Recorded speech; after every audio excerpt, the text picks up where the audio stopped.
Сәлем, құрметті менің оқырмандарым, қал жағдайларыңыз қалай? Менің каналыма қош келдіңіздер. Бұл каналда сіздерге таргет туралы көптеген пайдалы ақпараттар беретін боламын, және тегін екен деп қалай болса солай қарамаймыз. Бұл жерде құнды сатып алатын, тіпті бәленбай мың ақша тұратын құнды ақпараттар беріледі. Сол себепті видеоны соңына дейін көріңіз. Бүгінгі тақырып таргет дегеніміз не, және бизнесің болсаң таргетті міндетті түрде білуің керексің деген тақырып. Ал олай болса бастайық. Ең бірінші, таргет дегеніміз не? Таргет деген сенің, егер бизнесің болса, бизнесіңді дамытатын құрал деп айтсақ болады. Мінеке қараңыздар, мына бір ручка, бір ручка. Сен бұны сататын болсаң, өзің сататын болсаң, тек айналаңа айтасың, мен ручка сатам деп айналаңдағы адамдарға, туыс-туғаныңа айтасың. Ал енді бұны көбірек адамға сату үшін сен бұны көп адам көре алатын,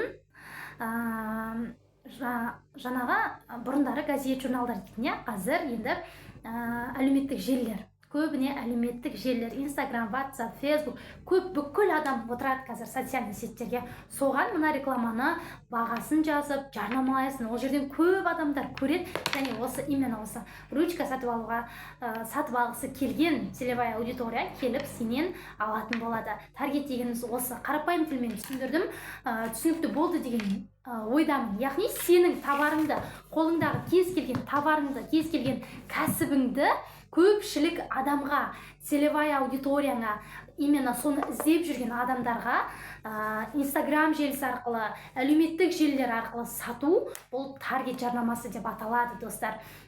Енді қазір әлеуметтік желі өте қарқынды дамып келе жатыр. Қазір ешкім базарға барып бұрынғыдай керек затын көп бір жерлерге барып іздеп жүрмейді. Қазір барлығы Инстаграмнан, ТикТоктан қарап заказ бере салады. Өйткені неге? Қазір бір жағы уақыт тапшы дейміз, көп адам барып іздеп жүргісі келмейді.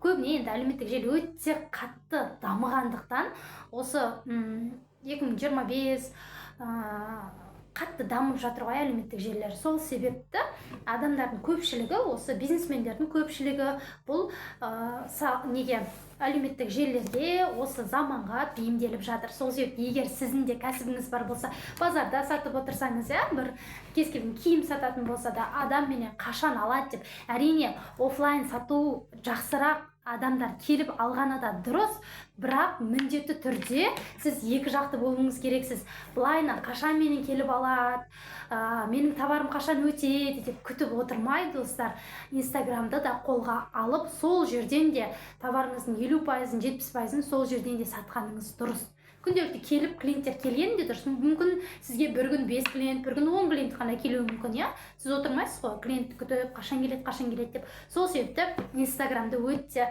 ең бірінші Инстаграмды дамытқандарыңыз дұрыс.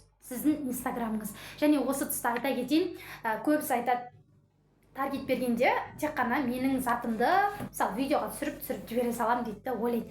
Жоқ, олай түсіріп жіберуге де болады, бірақ одан қарағанда сіз алдағы уақытта, келер жылдарға дайындық ретінде, келер жылдарда да бізде әлеуметтік желі өте қарқынды дамып жатқандықтан, міндетті түрде барлығы енді тең жартысы 50-70% онлайнға бейімделеді деген ойдамын. Сол себепті өзіңіздің инста парақшаңызда, яғни сіздің дүкеніңіз болса, мысалы Айгерім шоп деген дүкеніңіз болса, киім сататын болсаңыз, соның Инстаграм парақшасын ашасыз, Айгерім шоп деп ашасыз инста парақшаны, ол сіздің жеке брендіңіз, жеке бренд қылып соны дамытасыз. Астына алған адамдардың отзывтарын, клиенттердің пікірлерін жазасыз, мына киімнің сапасы деп инста парақшаның ішін полный әдемілеп толтырасыз. Ол жерден адам ақпарат алу керек. Сіздің өніміңіз жайлы ақпаратты сол Инстаграм парақшадан алады. Таргет жіберген кезде сіздің Инстаграм видеоңыз шығады, және Инстаграмыңыз жоғарысында шығып тұрады. Таргеттен келген адамдар міндетті түрде инста парақшаңызға кіріп қарайды. Іші әдемі болса, подписка жасап кетеді, іші әдемі емес болса, шығып кете салады. Сол себепті Инстаграмды ең бірінші әдемі қылып жүргізіп толтыруларыңыз керек. сіздерге ақпарат түсінікті болды деген ойдамын. Жалпы таргет ол бизнестің жүрегі деп айтады қазір. Өйткені кез келген бизнесті осы таргет арқылы жасап жатыр, таргет арқылы сатып жатыр. Көптеген Қазақстанның барлық қалаларына, аймақтарына таргетті жібере аласыздар. Бүкіл сіз мысалы Алматы қаласында отырсаңыз, Қазақстанның барлық қаласындағы адамдар сіздің өніміңізді Инстаграм арқылы көре алады және заказ бере алады. Таргеттің артықшылығы осыда, яғни кез келген кәсіпке керек.